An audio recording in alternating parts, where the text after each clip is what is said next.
bize bir ürün satmaya çalışır değil mi? Yani reklamın amacı budur. Ama birazdan izleyecekleriniz size bir ürün satmaktan çok kabus gördürmeye çalışıyor gibi. Üstelik bunlardan bazıları o kadar rahatsız ediciydi ki ya yasaklandı ya da apar topar yayından kaldırıldı. İşte bu videoda televizyonlardaki en ürkütücü reklamları izliyoruz. Alt taraftan videoya like atıp kanalıma filmler için videoda mutlaka sonuna kadar izlemeyi unutmuyorsunuz. O halde şimdi reklamlar. Bence güzel bağladım. İlk reklamda başlıyoruz. Bir korkuluk var tarlanın ortasında ve canlı bir korkuluk. Ne oluyor? Abi gerçekten şimdiden ürkütücü bir atmosfer var.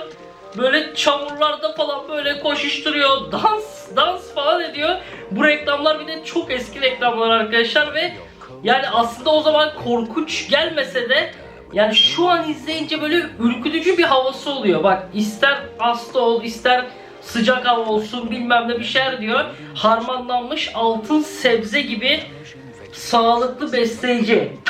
Pürüzsüz bir çorba için seçilen çorba reklamıymış bu. Bir dakika. Tavukları korkuttu, kenara saklandı. Çiftlik evinin sahibi dışarı çıkıyor ne oluyor diye. Bir bardakta çorba, bir kasede çorba kafana göre diyor. Altyazı biraz yanlış olabilir. Ve böyle soğan kafalı bir adam çorba yiyor. Bu Knorr markanın bir çorba reklamıymış yani yıllar önce yayınlanmış. Yani dediğim gibi bu reklamlar aslında o zaman için yani normal geliyor televizyonda gördüğünüzde ama yıllar sonra günümüzde bu reklamları izlediğimizde böyle bir rahatsız edici atmosferi oluyor. Hani demek istediğimi anlıyorsunuzdur yani ve markalardan dava etmek istemiyorum. O yüzden bu açıklamayı yapma gereksiniminde bulundum. Devam edelim. Evet, McDonald's'ın palyaçolu reklamı. Eğlence için ne yapmak istersin? Bu reklamla yani yasaklanma değil de bu reklamları McDonald's azaltmış arkadaşlar. Palyaçodan korkuyor insanlar. Yani palyaço korkusu olan insanlar var. Mesela Pennywise'tan korkanlar gibi. Palyaço fobisi olduğu için hani bu reklamları azaltmışlar bak. Patates kızartması falan diyor. Poşetten patates falan çıkarıyor. Çok eski reklam bu arada. Ve bu reklamda çok korkutucu bir sahne var. O yüzden videoyu da sonuna kadar izlemeyi unutmuyorsunuz. Cidden şok olacağınız bir sahne. Bakın Ronald McDonald siparişten, poşetten bir şeyler çıkarıyor ve aniden poşetten bir çocuk çıkıyor.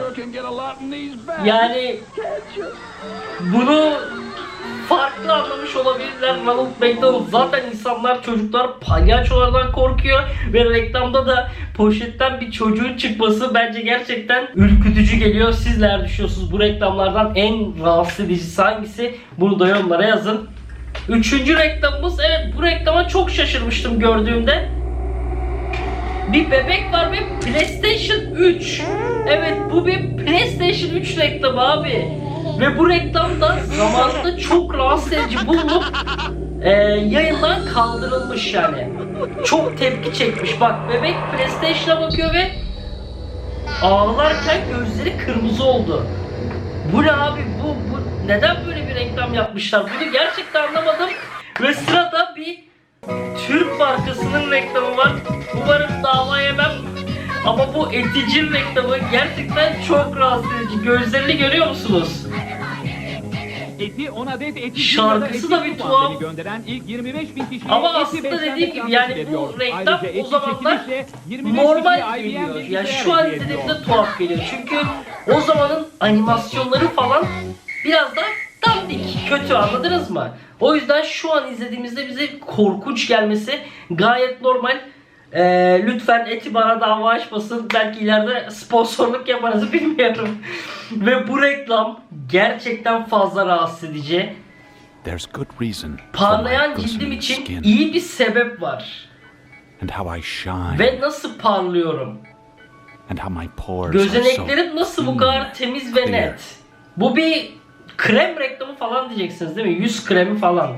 Öyle duruyor şu an. Belki de öyledir.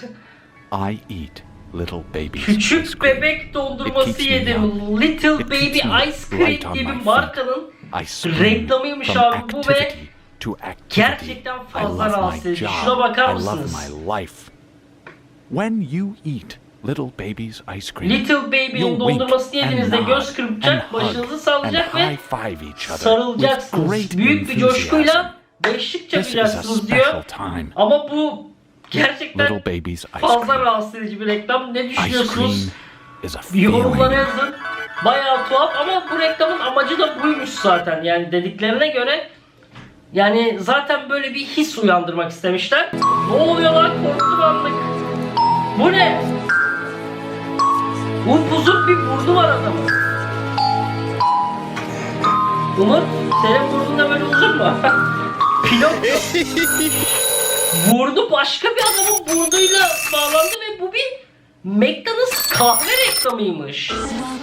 Tuhaf bir reklam ve bu reklamda bu arada farklı şeyler anlaşılmış bu reklamdan. Hani apar topar yayından kaldırılmış, öyle söyleniyor yani. Ve Sprite reklamı. Subliminal reklam, gözünüzü kırpmayın falan diyor. Bu reklam da böyle hani subliminal mesajlar olan bir reklammış. Bu ne abi? Adam yatıyor ve Sprite makinesi var. Ağzına Sprite damlaları geliyor. Tart ve karıncalanma. Ne oluyor abi? Abi bu daha çok böyle tuhaf bir reklam yani. İçecek reklamına çok başka şeylere dönmüş. Evet, bu reklam da çok tuhaf. Remco gülen bebek reklamı. Ne oluyor lan? Oo! Bak bu harbi korkuttu. Ne oluyor abi? Çok gülen bebeğimi dinliyorsun. O gördüğün en komik. Sadece düğmeye basın ve kıkırdamaya başlar. Böyle bir bebek varmış. Oyuncak bebek ve gülen bir bebekmiş. Bu da onun reklamı ve gerçekten rahatsız edici, korkunç. Bak bu gerçekten korkunç. Bu ne lan?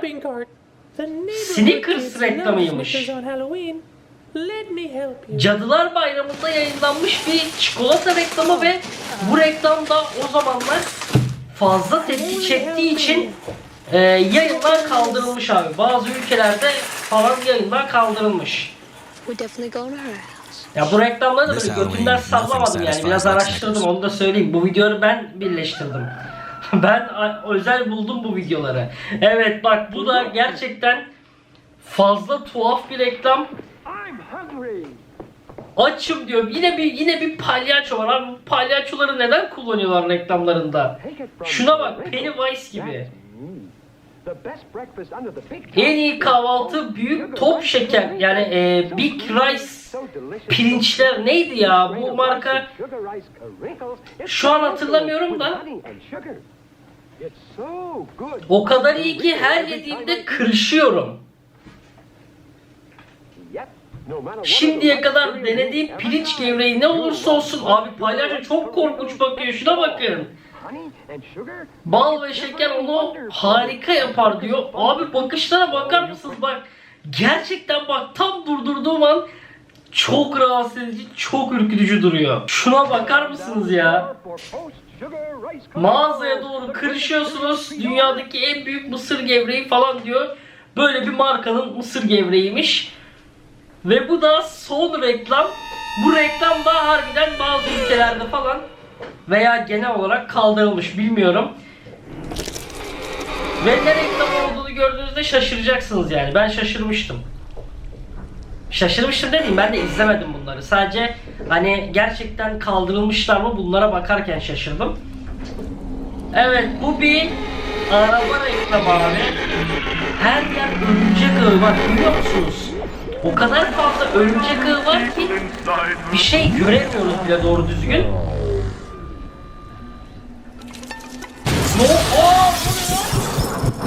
Nasıl reklam abi? Ne oluyor?